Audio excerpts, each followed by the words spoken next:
Thank you very much. And thanks for CIP and Ericsson and for all the sponsors. So, just to remind you, this is about global connectivity standards and European policy. What is the right path for European competitiveness? I was going to start with a bit of a gratuitous sales pitch about myself, but I think I've been kind of overshadowed already with that introduction, so I will pass on that. I have lots of strong opinions on the various issues surrounding this panel session, but I'm going to try and suppress them because I'm the moderator. Well, somewhat at any rate. But if you're interested, I've shared a few hyperlinks to a few of my articles on the CIP Forum event portal, including one that goes to the heart of this topic, a couple on my reaction to the European Commission's proposed new regulation for standard essential patents, and one on the use of AI. So I'm going to let my panelists introduce themselves along with their very brief opening remarks that I've asked them to limit to around 4 minutes each. So we've got not a lot of time for this session. Following that, I will ask them some questions while leaving some time for questions from you, the audience. Before considering the forward path for European competitiveness, I think it's worth reflecting on competition in standards-based technologies, where Europe stands today and how it got here. First of all, most importantly, this is a non-zero-sum game. There's widespread benefit through the consolidation that we have in global standards like 5G. Wi-Fi, and various video compression standards, for example. These are amazing examples of human coordination on a global scale. I think it's a superlative example of what mankind can actually do. However, Europe's competitive position is rather like this is a British kind of analogy, so maybe you're not all familiar with it, like the proverbial curate's egg.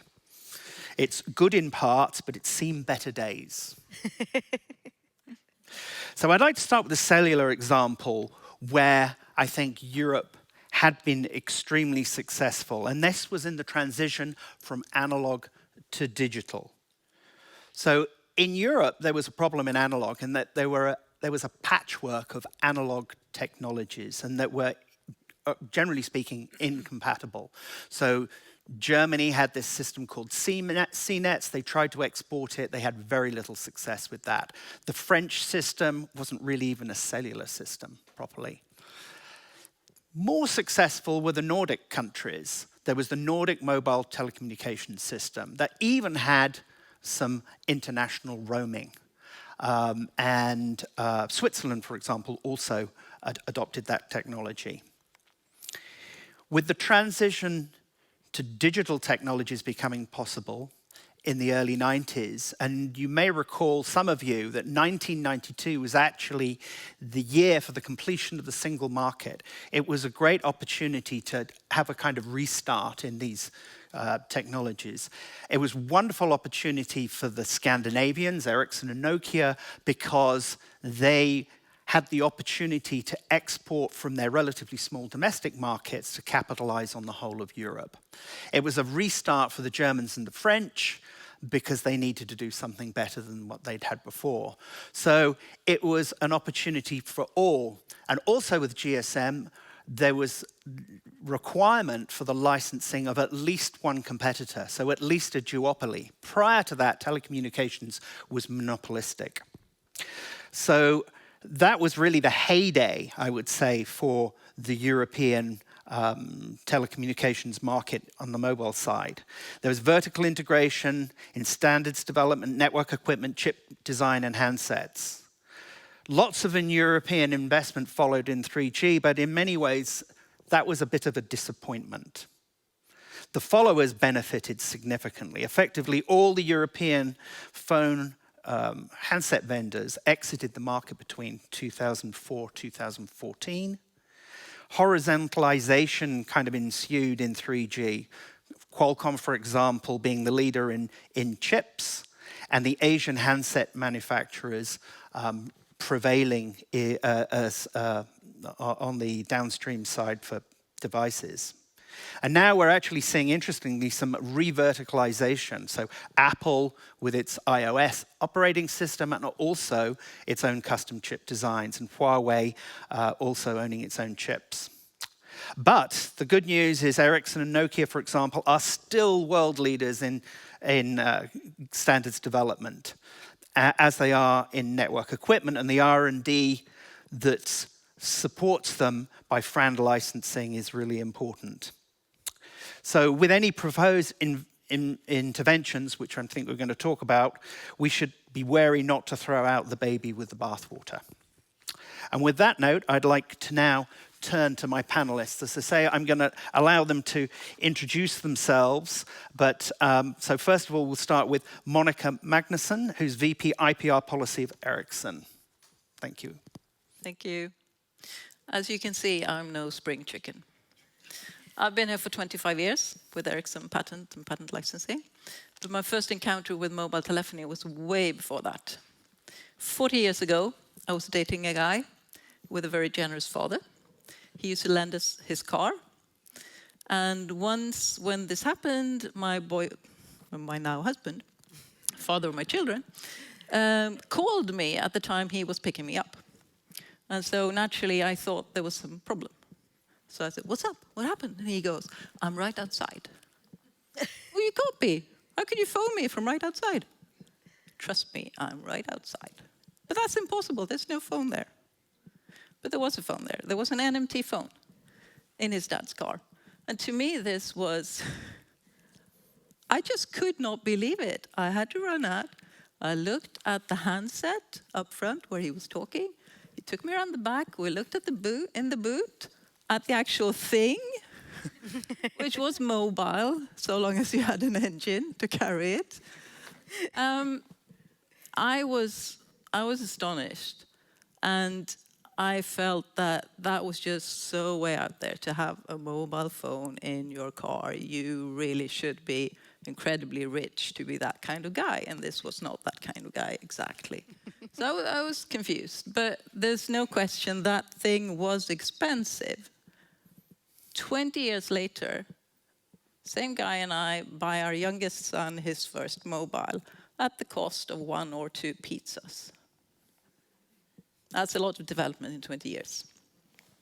And I think that price erosion, if you will, that lowering of costs is down to global standards, economies of scale. But not only that happens with global standards. We all know that a team is much stronger than individuals. So if you put all the smartest guys together in industry to develop a global standard, you're going to end up with much better performance and at much lower cost than any of us companies could do on our own. That's the beauty of global standards.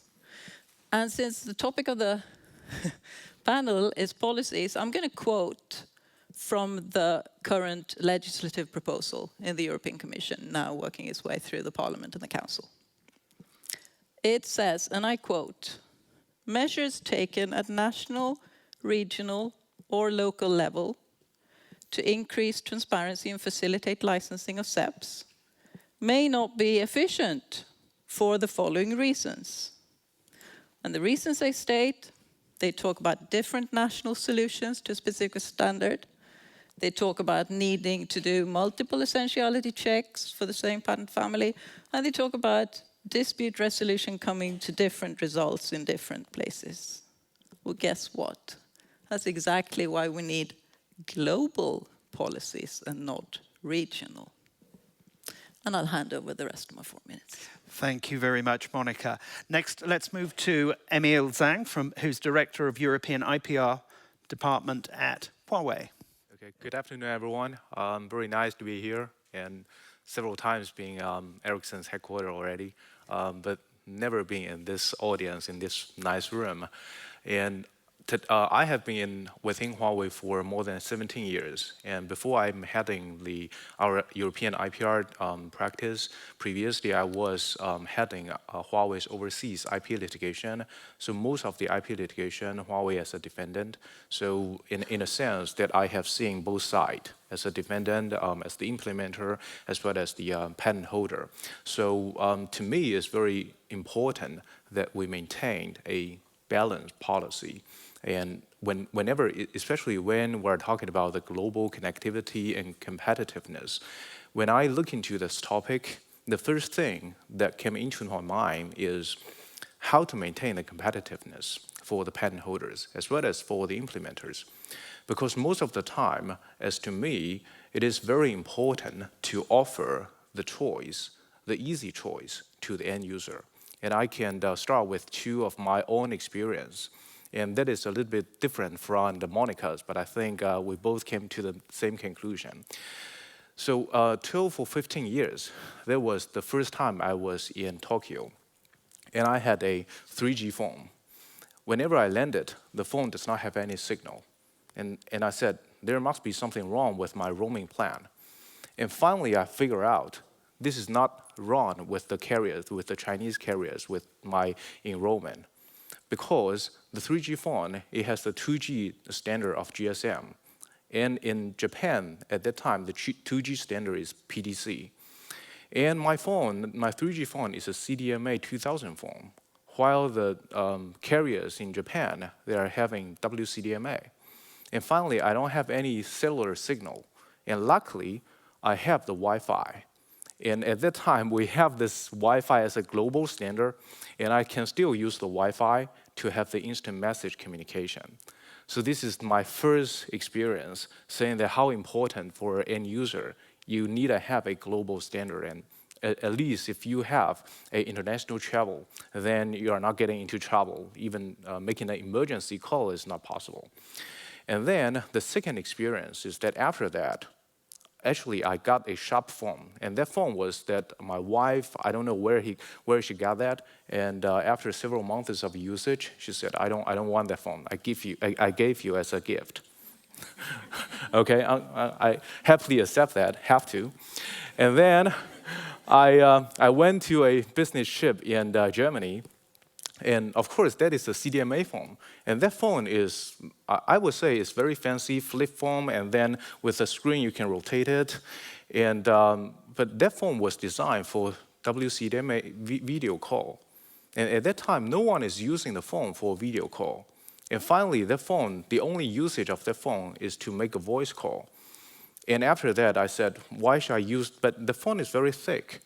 And I said, why should I use this phone? I can change it into a Huawei phone, an iPhone, whatever phone, and it can use the cellular to call, to make the video call anyway.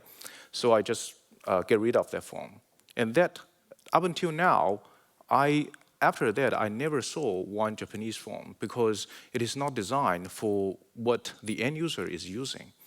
And the two personal experience that I have is that why it is very important for the end users to have their easy choice, and they have the seamless global connectivity.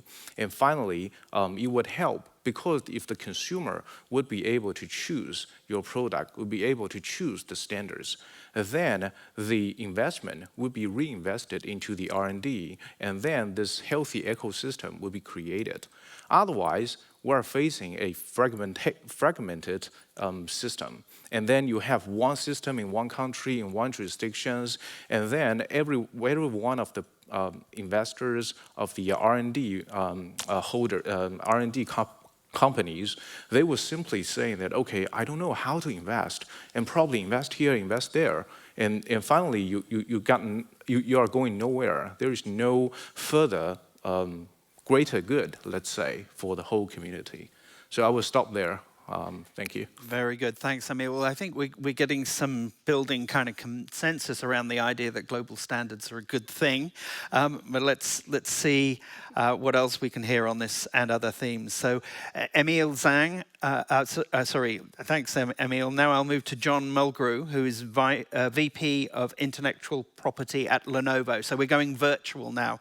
Good. What is it? Is it still morning? You're in Seattle. Is that right, John? Actually, I'm in North Carolina right now, so it's okay. not as bad as it could have been. It's 8 o'clock where I am, so it's okay.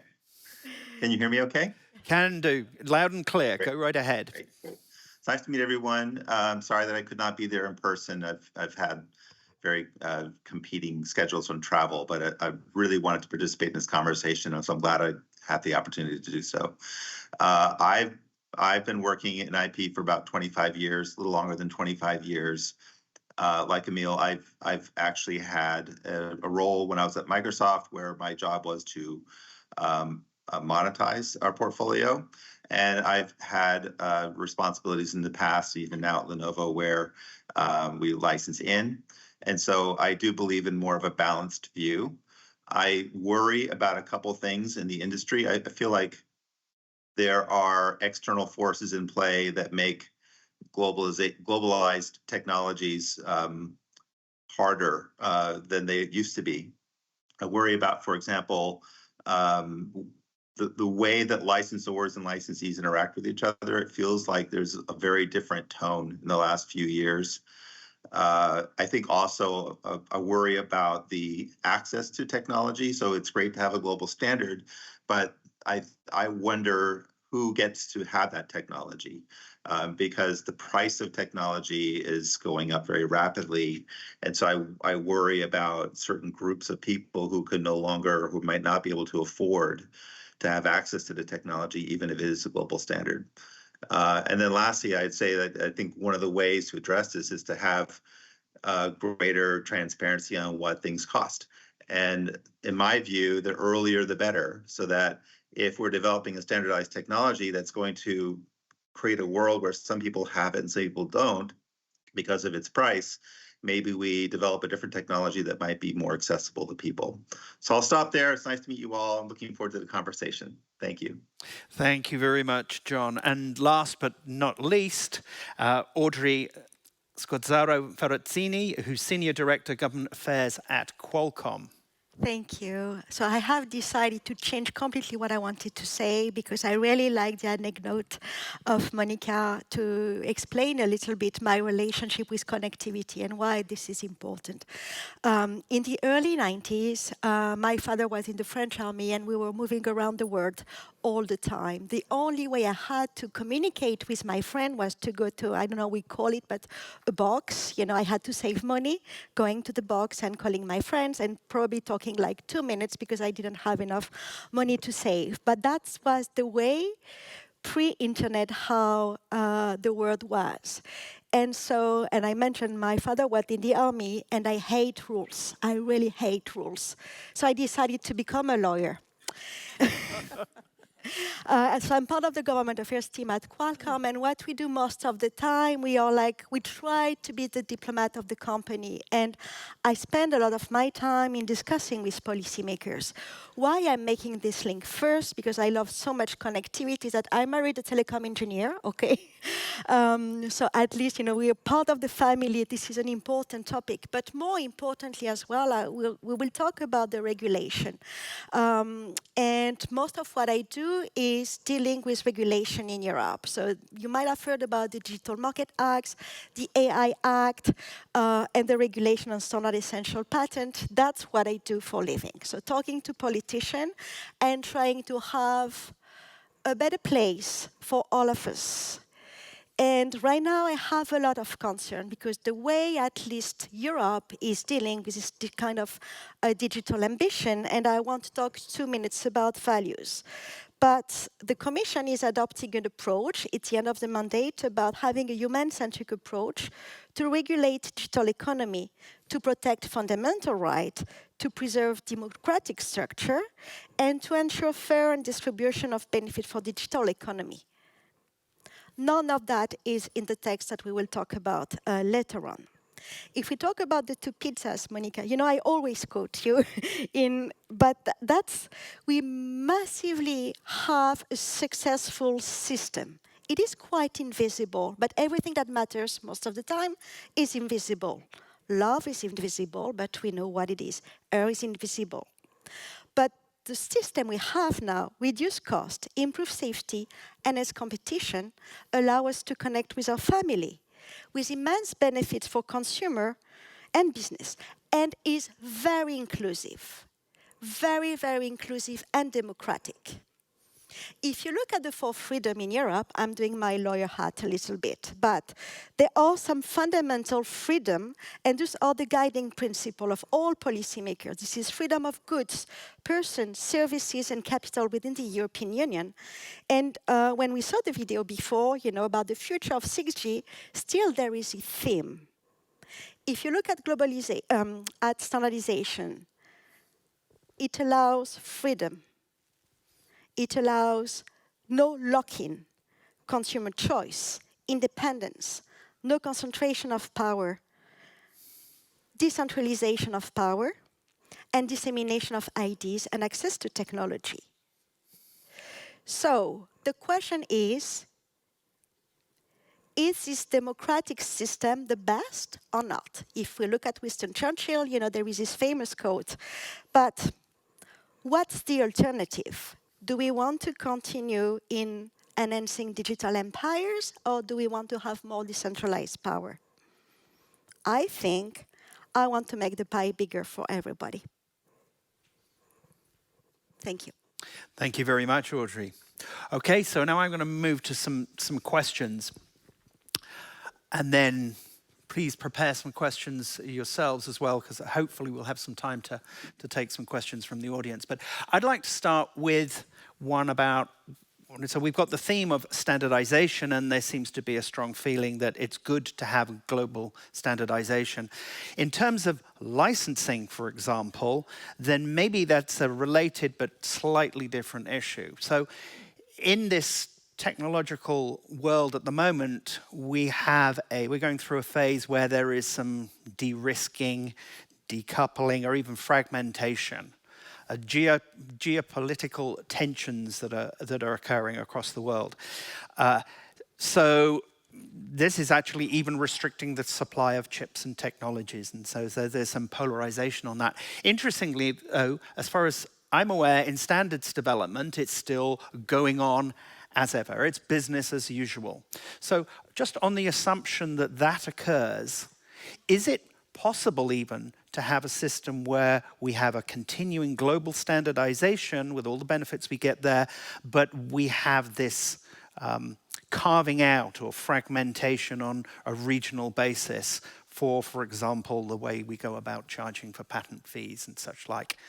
Any comments on that? Let's start maybe with Monica. Is it possible? Yeah, probably. Is it a good idea? Not so sure. But it's already the case that we have regional legal systems. So whenever there's a dispute and you go to court, you will invariably get slightly different results in different courts across the globe. But I would stress that courts actually do come up across the globe with similar principles that are common, like you need to ask a price that somehow reflects the economic value that you're providing through your patented technology. You can debate how you get to that value, but it needs to be linked to the economic value, which in my opinion makes it very difficult to set this up front before the market is even established. Also, there's thinking around how both parties to a negotiation need to be negotiating in good faith. That's also a common trait that I see. So I think the world as it is functioning is dealing with the fact that we have different legal systems, but we find commonalities, and I think that's a better way forward than to chop it up into introducing extra differences between regions. A couple of years ago, we had these anti-suit injunctions and anti-suit injunctions. There was strong conflict between the different kind of jurisdictions. It seems to have calmed down a bit, but we still, I think, have some tensions on licensing. I mean, the United States is also potentially pursuing some new regulation. It's not as so prominent as what we've seen in Europe recently, but there is this SERA Act that is proposed where there seems to be a big concern about US patents they're losing their sort of jurisdictional control over that. Any comments on that? Maybe Audrey, you're working for an American firm. Maybe they have a perspective on this distinctively, and maybe our other two colleagues working for Asian firms, maybe they have something to say with regard to their regions. You want to start first? Yeah, I can start that. From my perspective, now the anti-sue injunction has already been calmed down. It's not because like less of conflict, but it is because no, it's because of less of conflict actually, because we have seen, or the market has already been educated about what would be happening after the anti-sue injunction, and this is very important. That is, the market can learn by themselves. And whenever we're talking about the like either global or regional rate value, we need to recognize that there is no one-size-fits-all solution, because whenever the market participants, they are discussing with each other, they are going to resolve by themselves through understanding the patent portfolio, through understanding the contribution.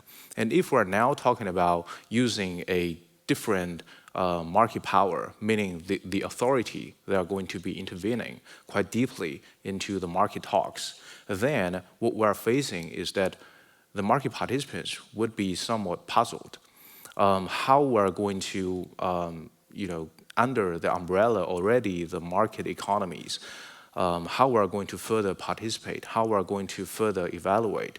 And then it would also trigger probably the different jurisdictions that they are going to think about how we're going to protect our enterprise in order to maintain the competitiveness. And therefore, we are going to see not only the different jurisdictions raise to different conclusions, but also the somewhat contradicting regulations, which is actually not good for the market. So even if we see some conflicts, some litigations in this field, but actually we need to remember in mind that many of the licensing deals, many of the discussions, they are actually conducted by the market participants.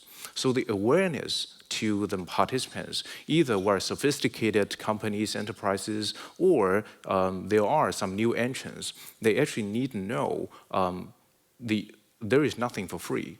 And what we actually need to know here is that what is the fair price to have the market entry. Otherwise, we will be facing a dilemma. On one hand, the inventors, we have invested quite a lot in the R&D historically. On the other hand, we're facing that there is no properly and timely reimbursement of the R&D contribution. Okay. Can I just add something here? Go right ahead, John. So I think this is getting to the heart of why I think transparency is so important. I think if we don't have some transparency in what the technology costs. I love the innovation. I actually am a big believer that we've all benefited from a lot of different technologies, not just standardized technologies, throughout our lifetime. That will continue. With lack of transparency, it's actually slower. I would submit that if people don't know what the cost of something is, they don't adopt it, they don't take licenses, there's risk there.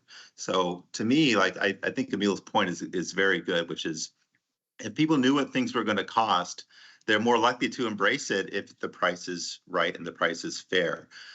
I do not believe that there's a widely held view that pricing is fair.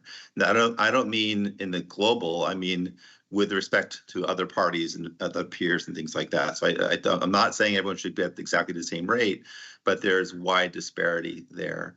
And to me, having more transparency on pricing is a huge counterbalance to this regional effect that you're seeing from a regulatory perspective.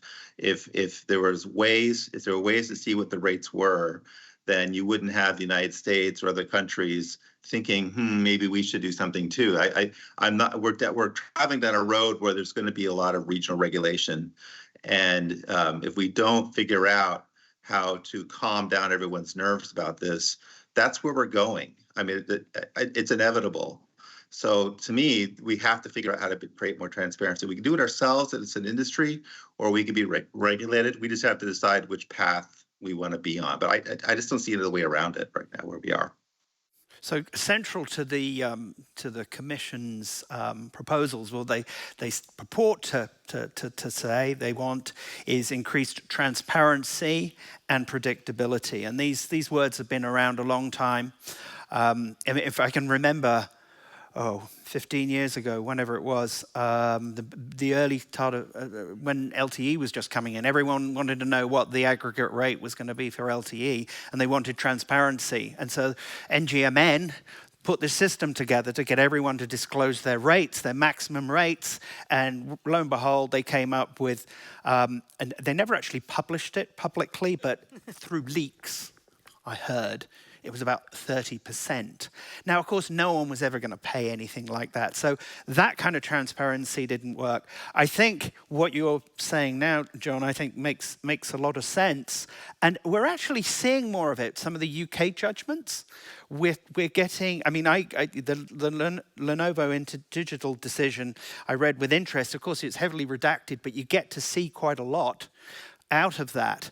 And it's revealing a big issue on that was the non-discriminatory aspect. So an overall rate and the different rates that are paid by different sorts of players. So I find that maybe this is really much more the kind of transparency we need, and maybe there should just be more open disclosure.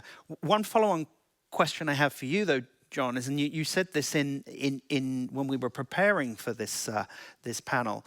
You said you were concerned about the high costs of IPR, and that it was actually causing market exit. Is it the overall cost? Are you really saying that there isn't overall value for money in FRAND licensing payments overall, or is it more a kind of competitive issue that one player is fearful of paying $1 in a licensing fee when they know that someone else is only paying 50 cents or nothing? Is it the former that's really a problem, or is it only the latter? I think it's actually there are two issues here. One is fairness relative to competitors. So certainly, I'm very happy with the outcome in the UK opinion for the cellular case that we were just in. I also like it because it does let people read and see how it is at least one licensor conduct itself, and what is the range of a fair price. But in the comments I made during our prep session and also as part of my introduction, I do also worry about the overall price of the technology and the way we license technology, whether we intend it to be that way or not, can have a disparate effect on the consumer. So you may actually be opening up all kinds of opportunity for people who are within a certain income bracket, but pricing people out of that newer technology simply because the aggregate price might be, $5, $10 per unit for one technology, and then you have multiple technologies in there. So Wi-Fi, for example, will cost money now. So how much more for a device that has Wi-Fi 6, Wi-Fi 7, whatever is next, and 6G, and the newest codecs? It starts to add up to maybe $50, $60, $70 a device. And some of us might say, well, that's fine. I can pay $50, $60, but some people can't. And so I worry that we're going in a direction where accessibility to new technologies might be pricing out a whole bunch of people. So it's both issues, really. Maybe I could give some other panelists an opportunity to respond. I'd just like to thank Bo for one of his charts, which I thought was wonderful, where you were talking about the licensing fees on a car, and he's got two high-end Mercedes cars next to each other. One costs $50,000, and the other one was $50,020, right? Because the other one was licensed. Are they not getting a good deal? Is that value for money or not? And overall, whether it's mobile phones or other IoT applications. Well, can I just suggest that you make it a $200 item and ask yourself the same question? No, indeed, I think you've made your point already very well. I was just taking a counterexample, but what do the rest of the panelists feel about the overall value for money in terms of this human effort in developing standards and all the work that's done behind the scenes, the investment that's put into that versus the benefits that occur downstream, which to some extent commoditize the downstream markets. Is that ending up in being value for money for the downstream players and for the end users? Yeah, probably we can, going back a little bit, why would Mercedes or the other luxury car or whatever connected car, they would be able to charge those packages? That is not because they, meaning the auto OEMs, they have invented this technology. But basically, as you said, already starting 1992, there is already a frozen of all the connectivity, and then all the technology has been built up upon that, meaning that billions, if not trillions, of investment has already been put into the R&D of the connectivity. And then gradually afterwards, previously those technologies are being used in infrastructure, in the cell phone, and people now seeing the opportunities to transform it into a different vertical. So that means this different vertical industry, they don't need to put again another billions or trillions of US dollars to create yet another different standard. So this is where the OEMs, they would be able to charge additional packages. For example, if for my car, if I want to renew the package, I still need to pay probably 150 US dollars something after 3 years. They would be able to charge this package because, not because they invented it, but because the other patent holders, the other innovators, they have already put into it. And the lesson learned from it is that still the market need to be aware of or even appreciate the past innovations has already been invested, either in car industry, either in IoT industry. First thing is you need to be aware, and then there are some financial reserve for the IP costs. For example, even in Huawei, every year we have this financial reserve to pay for the IP costs because the philosophy is very clear. We need to protect IP, either our own IP or the other third party's IP. So there should be an IP cost already be there. And we need to reserve it. And whenever there is a claims, and we are going to negotiate, and then we pay for it. So this is very clear. And one of the concern is that whether the other industry, especially for the IoT, for the SMEs, they are aware that there is this IP costs. Because some of the IoT end user product vendors, they think that the module vendor, they have already taken care of it. Or they think the indemnification already equals to a IP costs, and they don't need to do anything. They don't need to deal with anything. So if there is this misconception, the market will not be going forward. And this is why we said for the industry, for the IoT industry, for whatever industry that relates to innovation that is going to be going to be built on their business on the giant's shoulder, first thing they need to be aware of is that there is the IP costs that they have to bear in the long run. Do you want to comment as well? Yes, I'm trying to see where to start. Thank you. Maybe just go. There were a lot Just the of core question: is it value for money?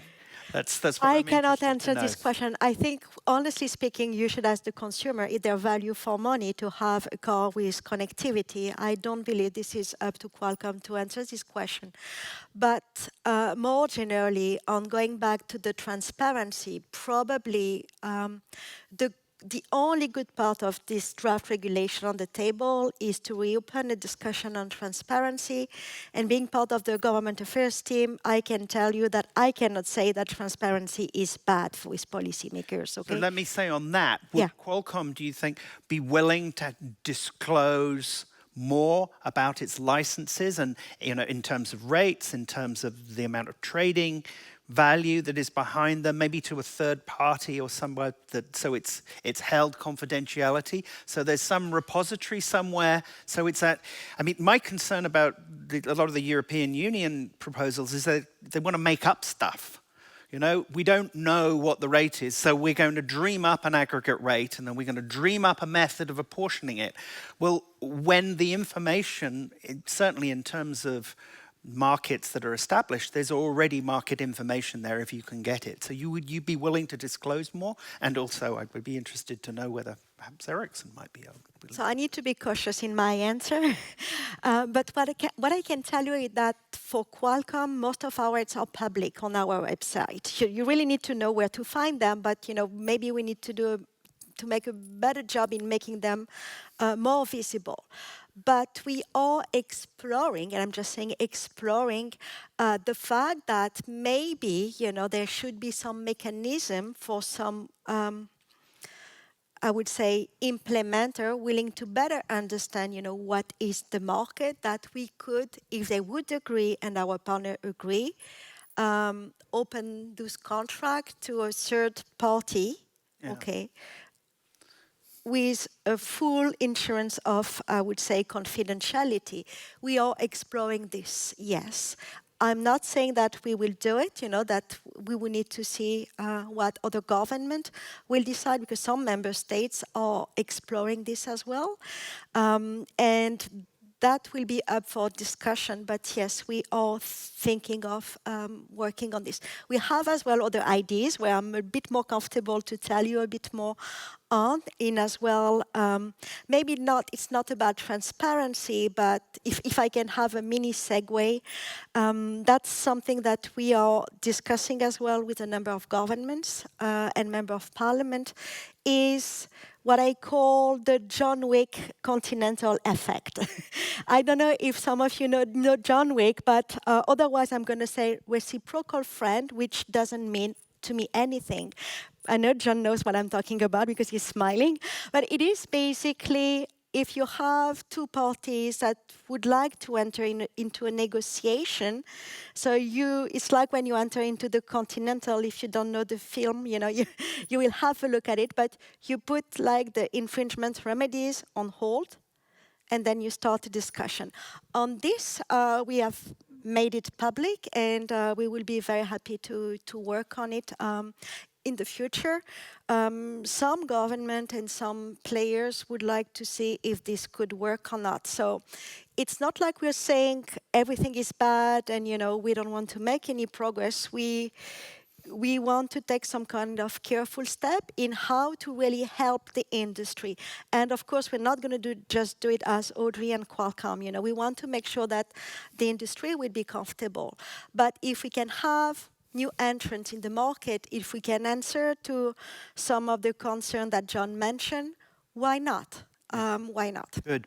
And I think just having that information, it doesn't immediately give you the answer. So you actually still need some very smart consultants to work with these licenses, but also on a serious note, to understand how much trading is associated with them, because there are precedents of even announced rates and deals and things where it's fabricated. There may be very, very thin trading volume behind it.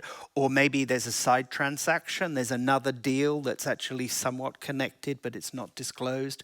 So there is some sort of complexities to this, even if there is that level of disclosure. Anything else, Monica? I'd like to comment, yes. On the value for money, let me go back there. Yes. Value for money, yes, I think that's value for money. If we develop standards that are too expensive to deploy, that's clearly not a very good idea. Nobody benefits.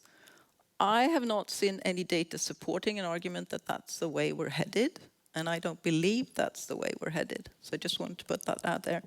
But then on transparency, I think we talk a lot about transparency, but transparency, generally speaking, when we talk about it in this context, it's more information.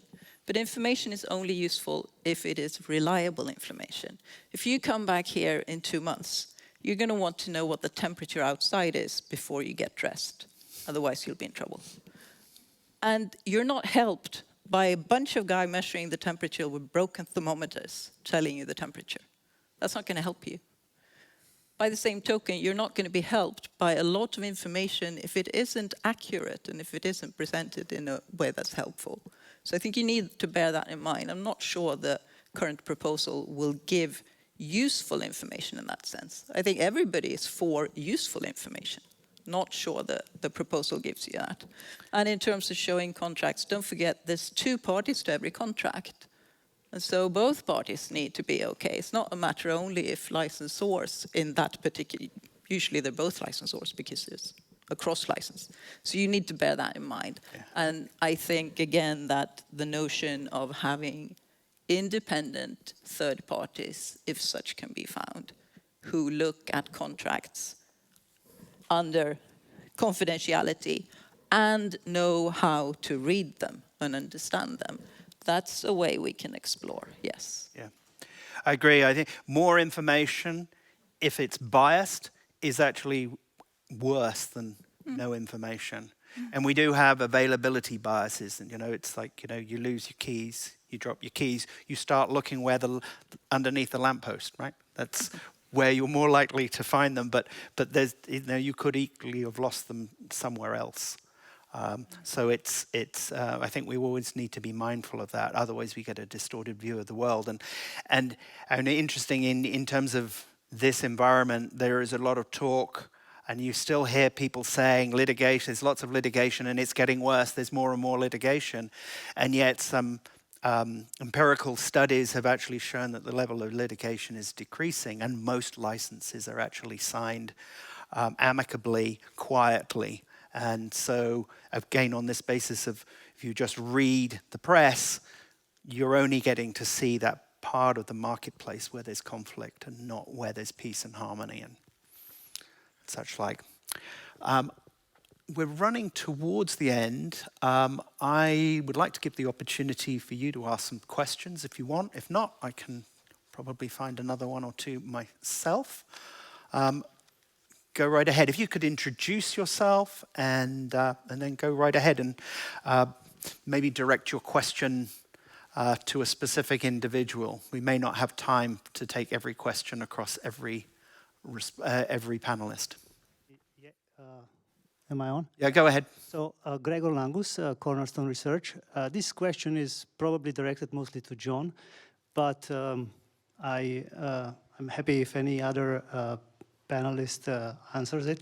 So, and it relates to the use of caps in order to improve the accessibility of the technology for consumers. We know that caps historically really underperform in terms of making actually things available. We know about caps on oil in US, catastrophic results. There are caps in some countries on rentals of housing and so on.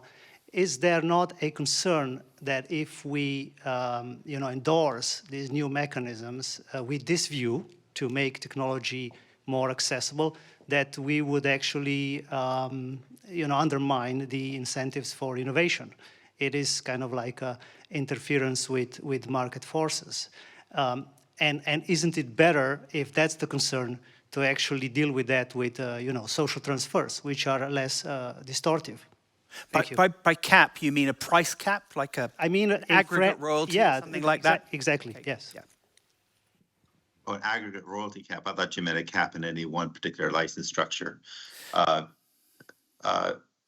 cap in a license structure, to me, is a way to bias the market. So you have a cap where some people hit the cap and they don't have to pay anymore, and other people don't hit the cap.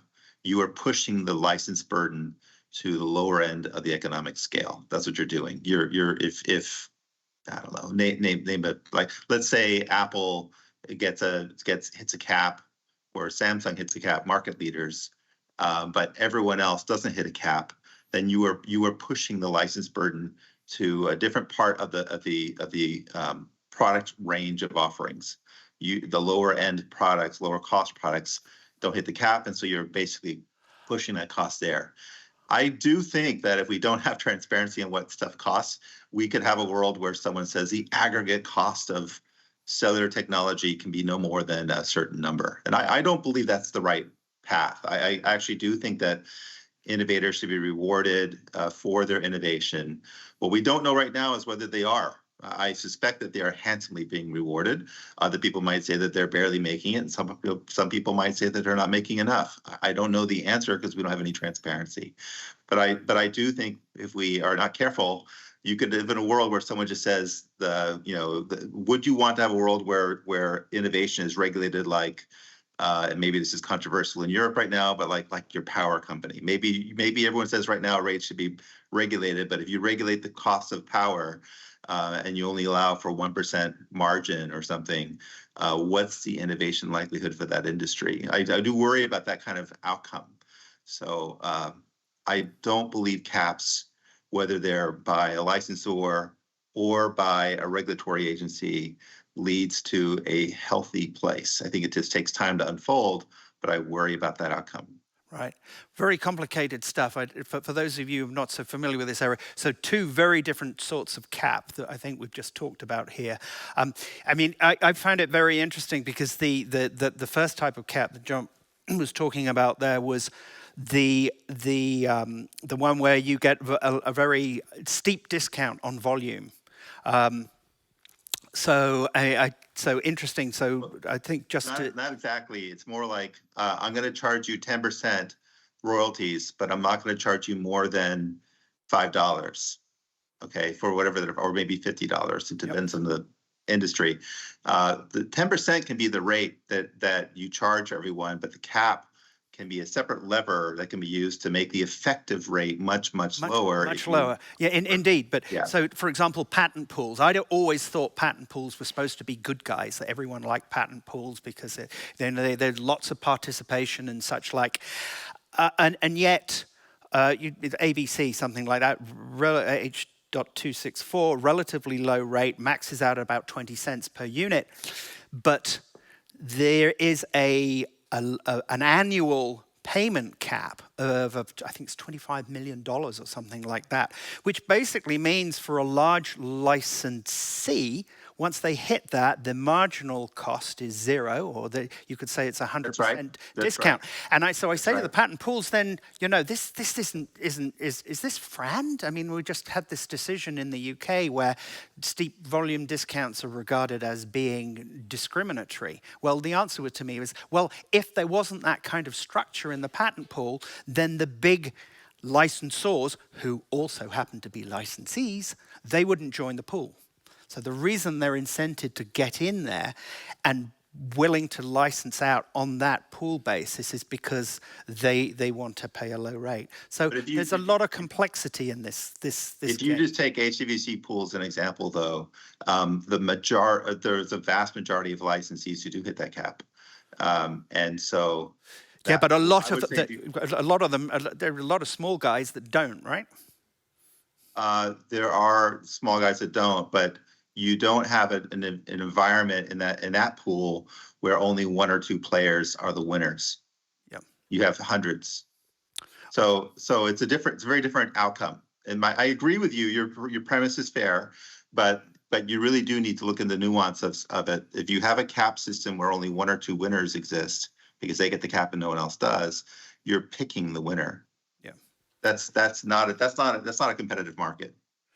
So if you have that's just my point on the prominent contention in the EU legislation is this notion that there's an aggregate royalty to be set. I think that was the one that you were talking about, where and that is a kind of challenge, and that's when I said earlier the notion that something should be dreamed up, because there isn't such a thing, and actually aggregates will be different for different players. So. Question: should we be pursuing this? Should we have an aggregate? Yeah, Keith, maybe I can have a little bit wording if this directs to the aggregated rate in the EU Commission's SCP regulation proposal. So everyone, if you travel to US, you will notice that in even one motel, they have a label there saying that per night is going to be charged whatever is a ridiculous price. But never you are going to run into that price if you book by yourself. The reason of that is that in the US, if you are not explicit on that, or if you are charging a little bit higher, then you are running into trouble. So this kind of a ridiculous hotel price is something similar to this aggregated rate. No one is going to reach this aggregated rate. And how will it be? Is it informative? Yes. Is it provide you with some reference? Yes. And finally, in the real life, will people really going into a aggregate rate in this industry exceeding that? Probably not. And normally how will people do this in the real life business? We are going to negotiate with each other, probably as said, using some third parties systems like mediators, mediations, arbitrations, even patent pools. Pool can have also the essentiality check. There are different ways to do this rather by one commission or one authority saying that this is the rate, then you need to take it. Okay, very good. Any more questions? Yes. So Yes, Sophie go right ahead. Yeah, Sophie Pasquier-Phillips. We discussed a lot about the regulation today, but one thing we did not mention, I found, is how this regulation doesn't solve the holdout, and especially with regard to transparency when it comes to existing agreements. As you mentioned, disclosing agreements is information, often including a lot of trade secrets for companies, and they don't like it to be disclosed. So it has to be, if we do that, it has to be efficient, it has to be useful. And I wonder, based on my experience, if disclosing agreements will really solve all doubt. Meaning, if a company sees that he is offered the same rate as what others are paying, is he going to pay tomorrow? And I recently had an ITC case where the judge confirmed that Philips' offers were friends, so that should secure the company who has been litigated, and they should immediately sign the deal. Guess what? All the lawyers had access to those information about other agreements signed by Philips. Full disclosure was done. We had no deal. So that's the starting point for their negotiation. So then they work their way down from that, right? I don't know, maybe just chasing information. Yes. But if there is no threat of injunction, there will be no deal. Can I just say Philips is a great licensor, very disciplined, and I'm not surprised at all that you were found to be friend. But you know, Lenovo and Philips entered into a license where Philips was very accommodating to help us understand what rates others were charged, not by giving us the information, but by using a proceeding in the UK. I think Philips is a great company that figures out how to provide transparency. And so to me, it's an example of a way to solve this problem. And once we saw what others were paying, we were able to reach agreement. So I just think, you know, if we have concerns about what's being proposed in a regulation, we should propose another way for transparency to be coming forward, rather than saying this is going to be bad, let's just not do it. That's not going to go to the place. That's all I can say. And there will be some people who won't pay, but I think it is a huge problem for implementers to know whether they're being treated fairly. It's a major concern. It's a legitimate concern. Okay, very good. We have 1 minute and 12 seconds left, and we have a question at the back, so go right ahead. Thank you. My name is Sanna Lundin, and I'm from Ericsson. So my question is, or rather like this, in the conversation so far, we're talking a lot about transparency, but quite single-handedly about the licensors providing more transparency. And I have a question to the panel, how we could do that more balanced. So, for example, IM had a CEP panel recently where it was mentioned how implementers could have their own database and uploading information about the standards that they implement. And I would like to have the panel's view on this. Yeah, so should implementers be disclosing more? And maybe then the licensors know which infringing products are out there. Any comments on that? Who's a big implementer? Okay. I'm a big implementer. Go on then, big implementer. What do you think? You're also a big implementer. Yes. We're the biggest. Yeah. I'm not sure registering all information in a database is the best way to go. but you could look at ways of describing criteria of what kind of information the parties need to submit to each other during negotiation. I think that could be useful. Right, I echo that because for the implementer, I mean, the transparency, what we're talking about is an abstract idea, but actually we need to go into detail. Like transparency go in two ways. Patent holders, normally you need to produce whatever information, and the implementer also need to do that. And people doing that is the purpose is trying to build up the mutual trust in the negotiation so that we understand each other. Otherwise, whenever you enter into the negotiation and the other side is keep asking you for informations and questioning you, and you immediately got the feeling that subjectively the other side, they don't want to enter into any meaningful discussion. What they are asking under the umbrella of transparency is trying to find any even fishing any evidence in order to criticizing you. And this is not the real healthy negotiation that is going forward. Okay, very good. Very quickly, Audrey. Very quickly, okay, not being implemented, but I raise my hand when you mention it. Just there are some discussion as well in probably giving a little bit of balance in terms of obligation. And there are some discussion in for goods outside Europe when they would enter the European market, as an example, some sort of digital pass or certificate of conformity, a little bit like the CE mark, you know. So you will need to clear your license before selling product in Europe. I'm not saying this is the only solution, but there are discussion about this kind of possibility right now. Okay, thank you very much. I'd like to thank our panelists.